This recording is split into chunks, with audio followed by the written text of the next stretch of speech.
Böyle bir şey olabilir mi ya? Dereye bak. Şu an inemiyor arabadan. Ay ev patladı.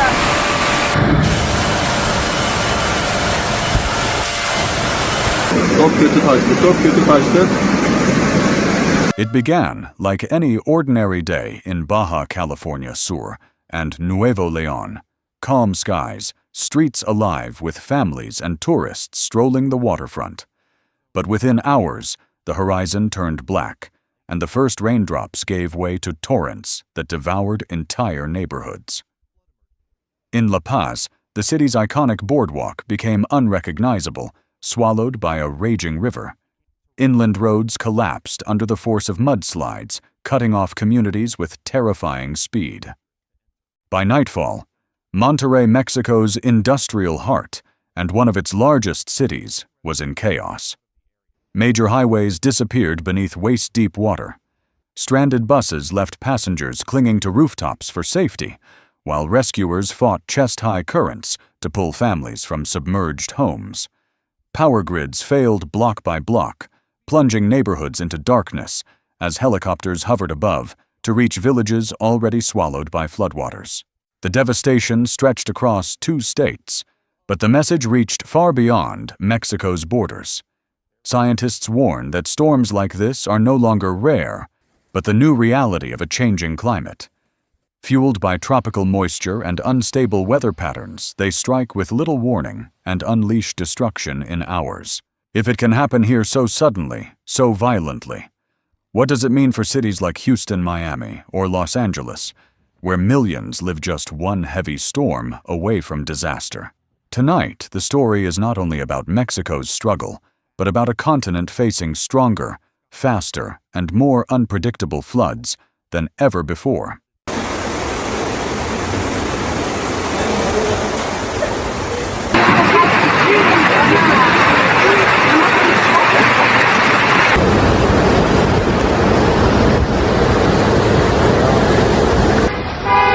Aquí la plaza Niños Héroes. Esta está completamente. Ni los mangos probé. La Paz, the capital of Baja California. Sur began the day under blue skies and calm seas. Along the Malecon, tourists sipped coffee, fishermen prepared their boats, and shopkeepers laid out souvenirs. Nothing hinted at the disaster to come. By midday, the horizon turned black.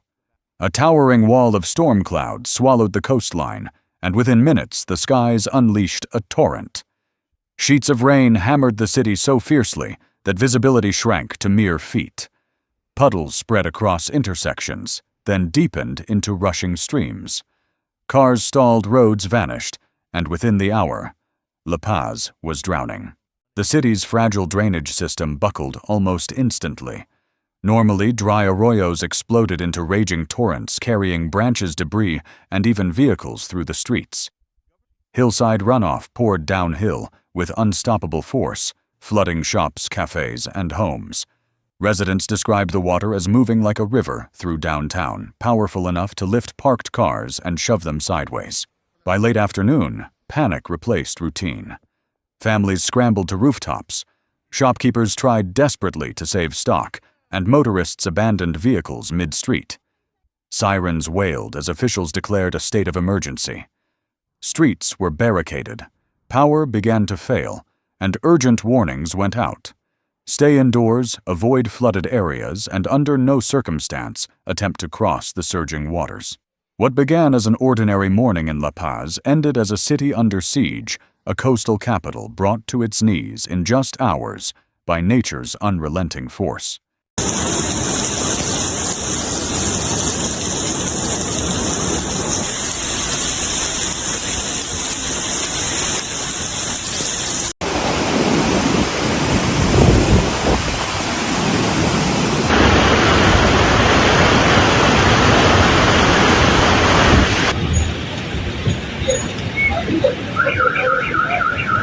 As the rains intensified downtown, La Paz descended into chaos. Tourists who had come for quiet weekends on Balandra's beaches now found themselves barricaded inside hotel lobbies and restaurants, staring at avenues transformed into raging rivers. Along the Malecon, shopkeepers fought a losing battle, stacking sandbags, boarding doors, bailing with buckets, only to watch the flood smash through windows with unstoppable force. Ana Rodriguez, a souvenir vendor near the waterfront, described the panic. "The water came so fast, we had no time. We lifted merchandise to higher shelves, but within seconds, the floor was gone.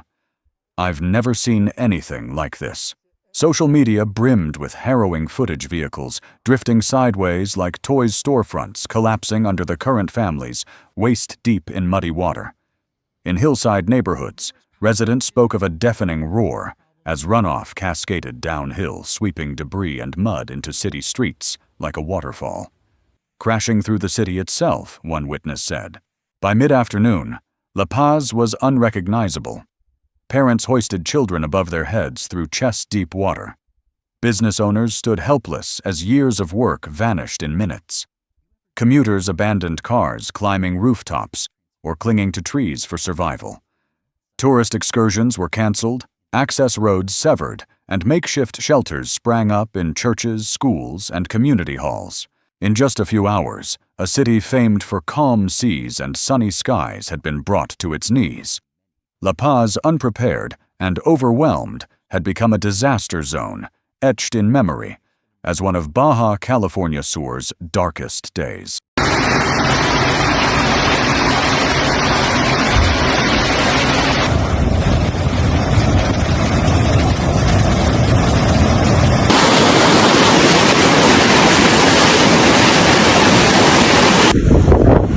No manches.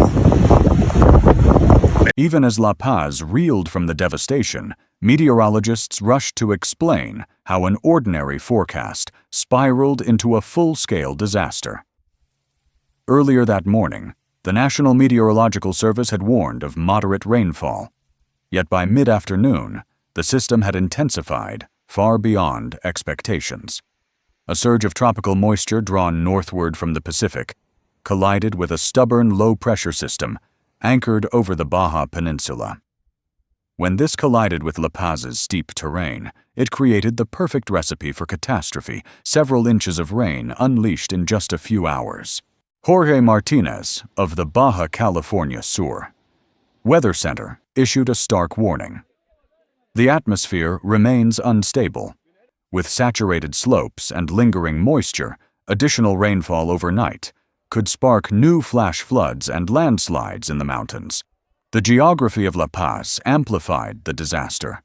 Neighborhoods carved into hillsides funneled torrents straight into the city center, while natural arroyos transformed into raging rivers. Drainage channels overflowed almost immediately. Stormwater systems backed up, and entire districts were cut off as streets became impassable waterways. Engineers noted that while La Paz's infrastructure is built to handle seasonal rains, the sheer scale and speed of this storm overwhelmed defenses within hours. For residents, the lesson was brutal. Extreme weather no longer follows predictable patterns. Fueled by warmer oceans and shifting climates, storms can transform from routine alerts into life-threatening crises in the span of an afternoon. In La Paz, science and suffering collided to deliver the same message. This was not a fluke, but a warning of storms yet to come. Samira Mendoza, aquí de...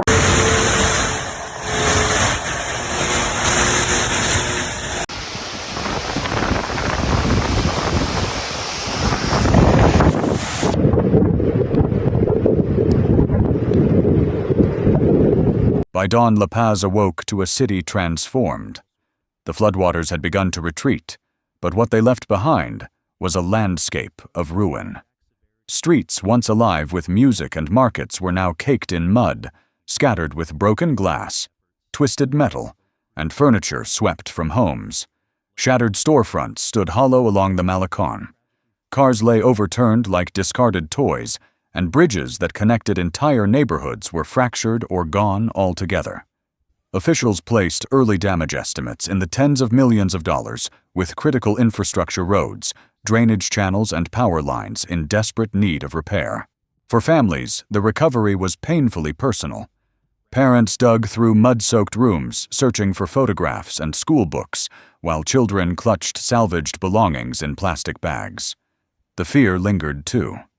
Residents spoke of sleepless nights, the roar of floodwaters still echoing in their minds, uncertain if another storm might strike again.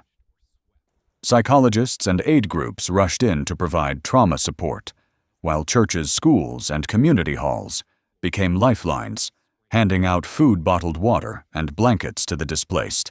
Experts were blunt. This was not an isolated event. Rising ocean temperatures and shifting climate patterns are making storms more sudden, more violent, and harder to predict. For La Paz, the floods were not just a natural disaster, but a warning siren.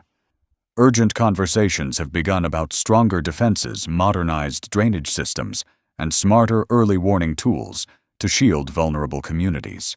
As La Paz takes its first fragile steps toward normalcy, the scars carved into the city stand as a stark reminder: resilience is no longer a choice. It is survival.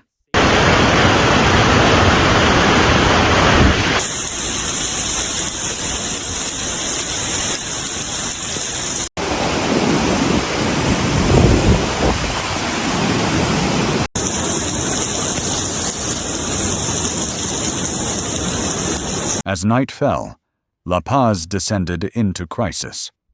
The storm had turned the city into a maze of rivers and blackouts, forcing authorities to declare a state of full emergency.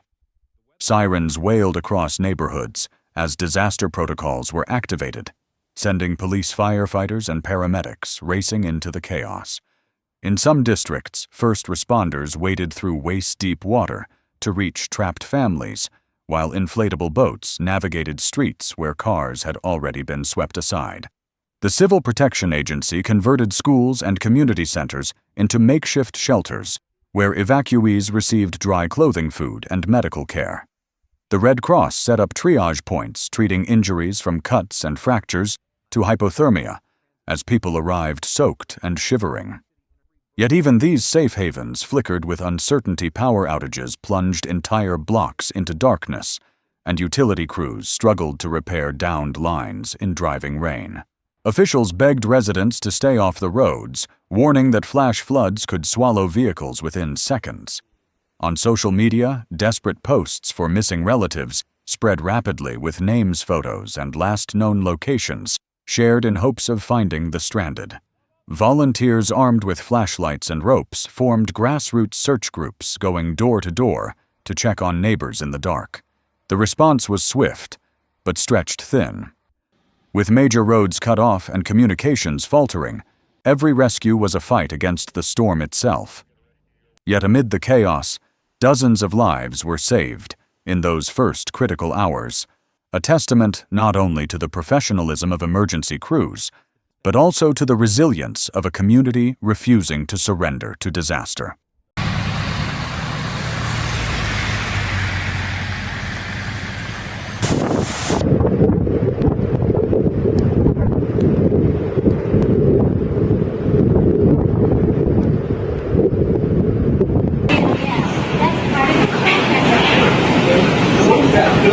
Disasters like this are a stark reminder of how fragile life becomes when nature shows its true power. In La Paz, families are only beginning the long road to recovery, cleaning mud from their homes, salvaging what they can, and mourning what was lost. But their struggle is not just a local story. It raises a larger question that affects all of us. How do communities prepare for the next storm when extreme weather is striking harder, faster, and more unpredictably than ever before?